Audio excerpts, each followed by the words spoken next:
Right, so TNA's Bound for Glory 2025 pay-per-view took place last night, and this was probably TNA's biggest and maybe most interesting looking show in a while, and there are many reasons why. One of those, of course, being the NXT-TNA partnership with WWE NXT. Of course, we have a lot of NXT wrestlers and NXT versus TNA matches on this show, and in the lead up to the show, there was the NXT versus TNA Showdown pay-per-view, and there's been NXT and TNA wrestlers appearing across both brands in the weeks building up to this show, and this show also looks to be boasting as TNA's North American attendance record at just shy of 7,800 people. We'll talk more about that later on.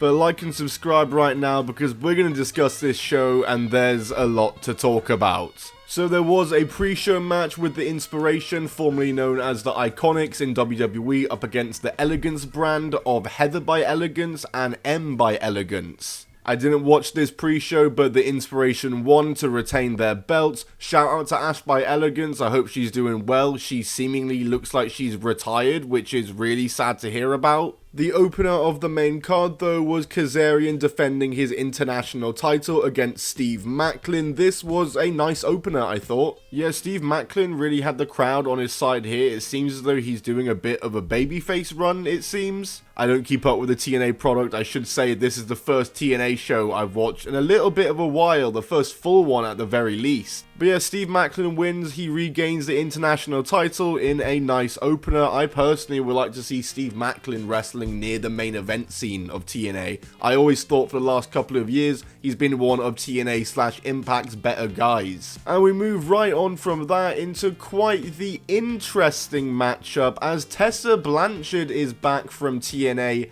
after her kayfabe suspension after her brutal attack on TNA interviewer Gia Miller. And Tessa Blanchard is back and she's against none other than, well, Gia Miller herself, who is making her TNA in-ring debut. Gia Miller, as far as I'm aware, is actually a legit worker, maybe not a regular one, and she does interviewing more for TNA, and yeah, this is her in-ring debut for TNA, but as far as I'm aware, she's done matches before. And yeah, I really thought that Gia Miller would have got a lot more shine in this match and a lot more, I don't know, comeuppance against Tessa, but that really wasn't the case here. Tessa Blanchard very much dominated this match, and it was quite a short match as well, clocking in at under 7 minutes. Yeah, Gia gets little to nothing in. Tessa really just beats her on and on throughout the match. Is just dominating her. There's a bit of mayhem at ringside with Vix Crawford and Jody Threat. But yeah, I thought this was mostly a pretty uninspiring match. I thought it wasn't really a good underdog David versus Goliath match because Gia Miller really got nothing in and didn't really get much of a chance to showcase herself. Tessa just destroyed her. And Tessa obviously gets the win after punching her out with a roll of quarters. I don't know why they needed the tainted finish, just to make Tessa look more of a heel, I guess. But yeah, moving swiftly on from that, it's the Call Your Shot Gauntlet, an always exciting match in TNA. It's a Bound for Glory tradition, an intergender battle royal gauntlet style, where the final two then have a one-on-one singles match,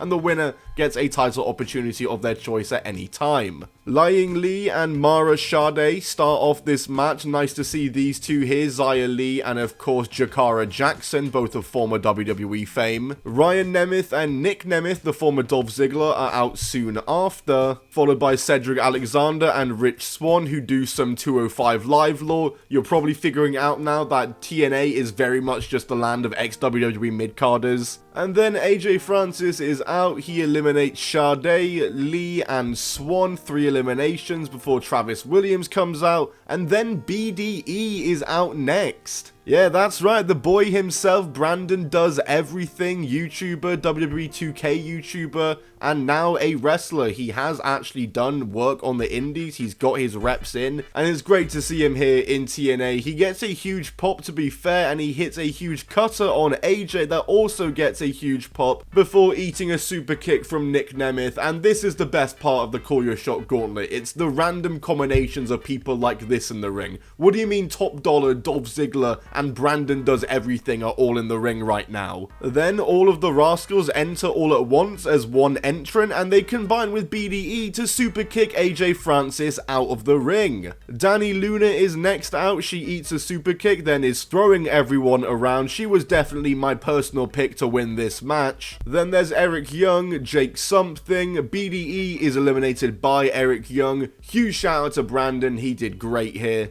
There's Rosemary, there's the hometown man who is just Cody Deaner and he eliminates cousin Jake. Zach Clayton is out accompanied by Little Greedo, followed by Jody Threat who is attacked by Kazarian, who then replaces her in the match. Then Santino Marella puts himself in the match and he gets in Cobra's Kaz and is eliminated in about 1 second again. And then number 19 and 20 are Matt Cardona and Mance Warner, who earned the number 20 spot. So unfortunately there was no proper surprise entrance here. Even BDE was announced in advance. And the final two ended up being Nick Nemeth, who's been there since the number 4 spot, and Kazarian, who was out the ring selling the Cobra attack this entire time and snuck back in to be in the final two. And yeah, a horrible TNA overbooked finish as there's a ref bump, so another ref comes out and then they both count a double pinfall, so both wrestlers, so it's given as a draw, which gets boos and BS chants from the crowd, and I agree, as both of them are crowned the winner and both will have call your shot opportunities. That is just classic LOL TNA. Should have been Danny Luna, that's that. Yeah, what a flat ending to what was otherwise a pretty decently fun match, even with the lack of surprise entrance. I was enjoying it up until that final 2 bit, I thought that was just dumb. Up next though, NXT's Kalani Jordan is defending the TNA Knockouts Championship against impressive Indy Hartwell. Yeah, this match was very much just kinda there on this card. It was just kind of average for a TNA Bound for Glory women's title match, I will say. I can't really blame either of them. Kalani Jordan is green, and neither person in this match is someone who can carry a match in my opinion, though I do enjoy both of their work. It was an alright flick, honestly, but it was also kind of in a death spot coming after a battle royal and right before the match that is about to come after it. But Kalani Jordan does retain in this match, and like I said, it was alright, it was fine, it was just kinda there. Up next though, it's a hardcore war. It's Moose's crew of the System up against Mustafa Ali's crew. And yeah, this was quite an interesting stipulation. It's very TNA of them to have their own original stipulation on the card.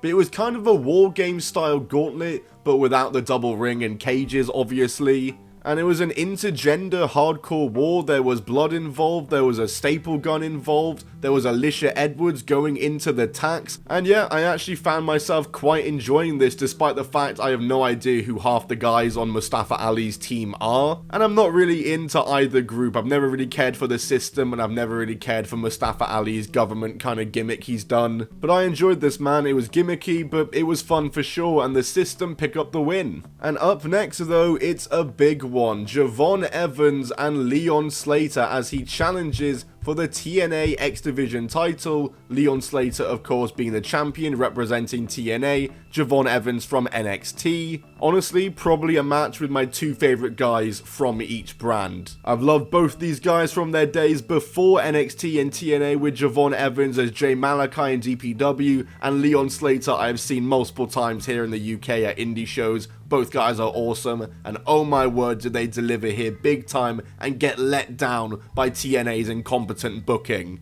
I'm not going to do a plot summary, spot for spot explanation, but this match was just constant flight, these dudes jumping at each other, but there was good psychology behind this match. There were good back and forths that had smart offense and good selling, and the crowd were just biting on everything, and there was constant just new stuff I've never seen before being done. Just an awesome match that all of a sudden, the bell just rang on as the 20-minute time limit had just been hit. Immediate boos from the crowd and BS chants once again, total bollocks, but Santino does come out. They do the 5 more minutes gimmick, which I don't understand why that couldn't have been done for the Call Your Shot Gauntlet, but nevertheless they do it here, just for the Dark State NXT stable to attack both guys, and the match ends in a no contest after 23 minutes. Total LOL TNA finish, a match of the night, a match of the year contender, a match that genuinely, if it just had a normal finish, could have been an era-defining match for TNA. I'm genuinely not kidding when I say that. And they had it end in a dumb interference no contest. And you know, the only reason I can think they wanted this is because they want to do this at a later date,